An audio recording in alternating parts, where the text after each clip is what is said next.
This video we're going to be looking at some advanced transactions again involving some purchase returns. So we're going to split this into two types, a cash return and a credit return.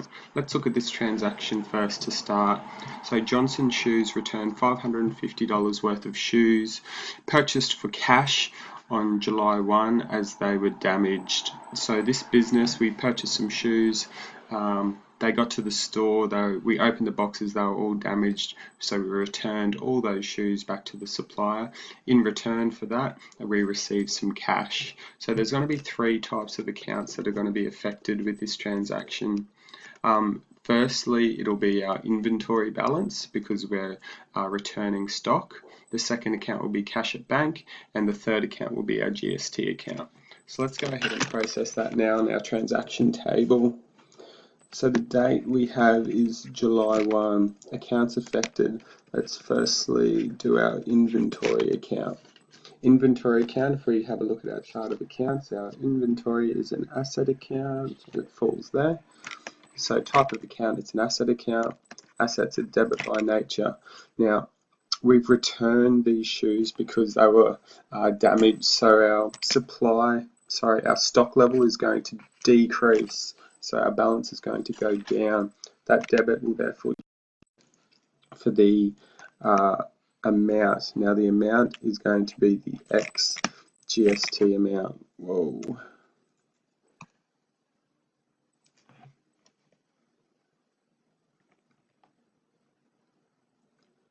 The amount's going to be the X GST amount. So 550 divided by 1.1 equals $500.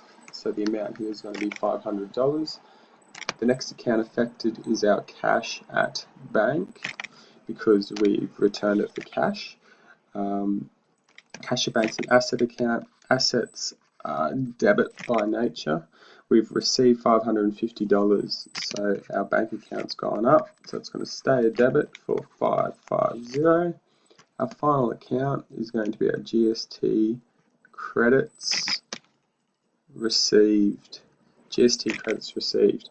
Now normally this type of account's a negative liability. Negative liability is a debit by nature, but we no longer get the benefit of this GST credit from the government because we're returning this.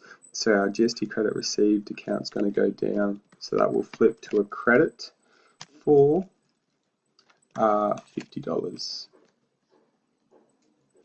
You can just do a quick check here. Our credits of 550 equal our debit. Let's now have a look down here at our credit return. So Johnson Shoes notified All Sports, which was the supplier, that $220 worth of goods purchased on credit were faulty.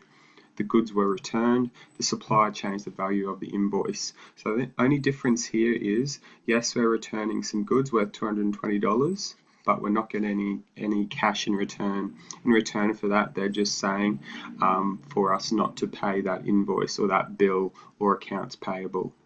So let's process that now. The date is, we're not given a date, so let's just use July 1.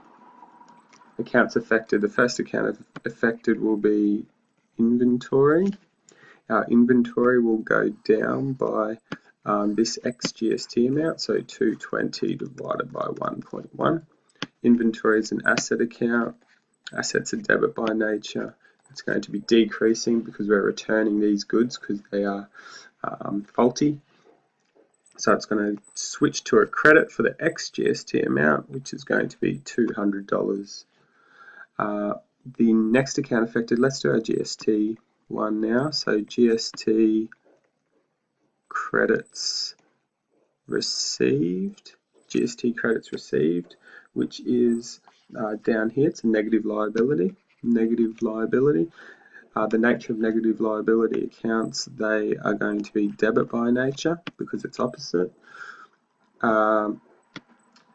This account is actually going down, it's decreasing because we're returning these goods. The $20 credit that we did have from the government, we're no longer getting, so that account's decreasing. Because it's decreasing, that's going to switch to a credit.